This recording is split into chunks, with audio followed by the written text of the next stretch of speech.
today's lesson is going to be on our song Reminder, the title track of the album Reminder. It's a clean song. It's based on the idea of a vamp style of song. And yeah, it's just two chords with melodies intertwining at the top of it. It's quite a somber song. You want to have a nice clean tone setting at this kind of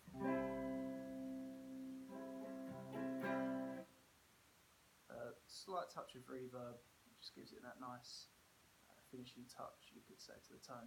I'm going to be using my Mustang. It's in standard tuning, this song, and I'm using the neck pickup for the entirety of this song, because again it really puts across that somber low tone. Yeah, so the song starts on a C major chord and makes its way into a G minor chord. I don't do the full chord voicing, I do the power chord with the extension. So you're rooting first finger on the 3rd fret of the A string, 2nd string of the set, and then you're just barring the rest of the 6 strings from the 5th fret, starting on the 5th fret on the D. That's the kind of sound you want. And then we go into a G minor chord. That's rooting from the G, 3rd fret on the low E string, it's the 1st string of the set. Then you do your chord shape, your 5th power chord shape. So that's 5th on the A with your ring finger, and then 5th on the D to give you that octave extension, and then you just bar with your index finger across the rest of the string set, and you should get this sound. So with a vamp, you just pivot between those two chords. The rhythm is very slow, and the tempo is very slow, and the rhythm's very swung. So I'll show you what I mean. Here's the chord progression to this particular song.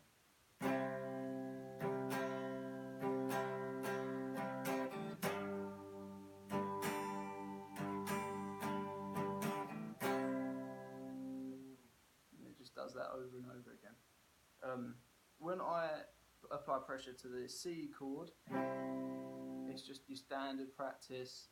You don't want to put too much pressure on the notes, just enough to hear each and every note. But then when you get to the G minor,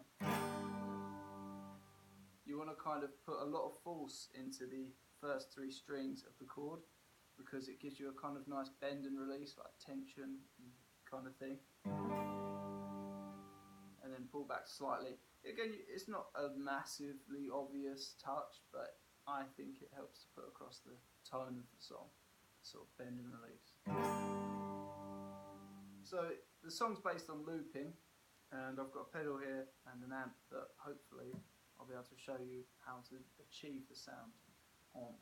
So we'll start by looping the chord progression. I'll play it once and then kick the loop pedal into play.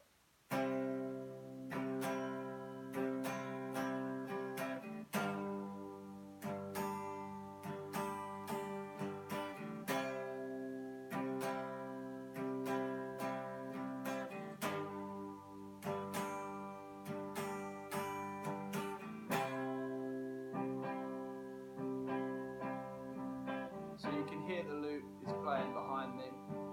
Hopefully I'll get the timing right. It sounds like I have. So after that, pause that for a moment. After that, you want to play the melody, the main line of the melody. So it starts on your 5th fret of the G string, and it goes to the 8th fret of the B string, and you want to pluck these like so.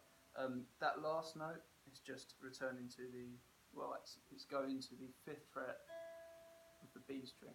That would be an E, but for argument's sake it's the 5th fret of the B string.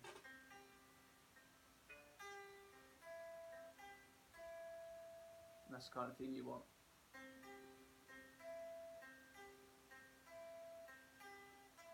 Then you descend to the 3rd fret on the G. Again, it's going with that minor feel.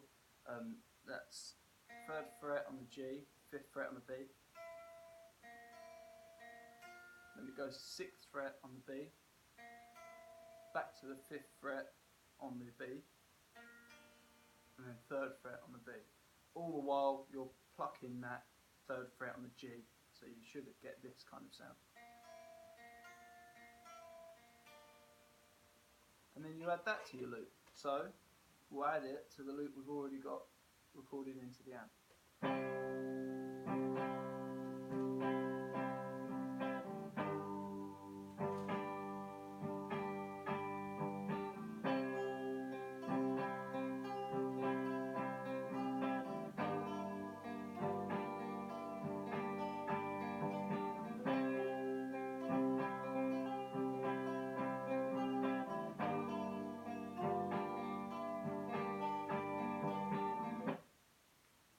That's the kind of thing you want. After that, you then add the last part of the song. It's not really a solo, but it's just an additional melody to really drive home the dreaminess of the song. This particular melody is distorted, so it's a gentle touch of distortion. So you don't want to go too mad, but it has to be the foremost sound in the mix. Because you're playing a single string for this particular melody, you won't hear too much clash in your playing for this part. It might clash with the other notes in the other parts, but that's the intention. And that particular melody goes like this. It starts on your 6th fret of the B string, and then it goes down to the 5th fret of the B string, and then it makes its way down to the 3rd fret of the B string, and so on. So it starts like this.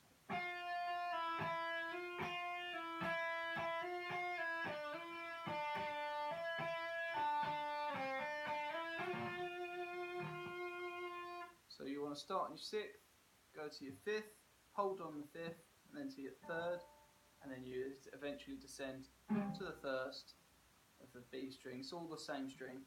Back up to the 3rd,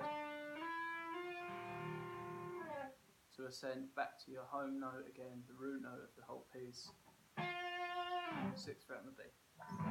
So, with the rest of the loops, it should sound like this.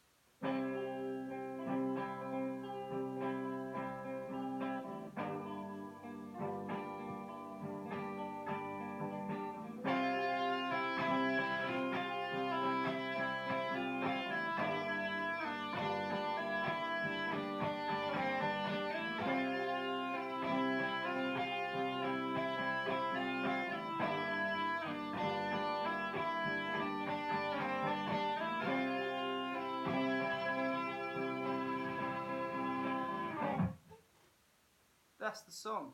So I hope you enjoyed this lesson. It was a very quick one. That song was just, it was a nice way to end the album, I think. Our band is usually quite don't know about if aggressive is the right word, but we're a very in-your-face kind of act. We don't mean to be horrible, it's just the way we are. It's powerful, hopefully, that's the idea. Yeah, we've got a few things in the works at the moment, as I keep mentioning on the channel. I'm going to carry on with these videos. There's a few last songs I want to add to the repertoire of videos we have at the moment. And yeah, I hope you've enjoyed this series so far. I'll see you later.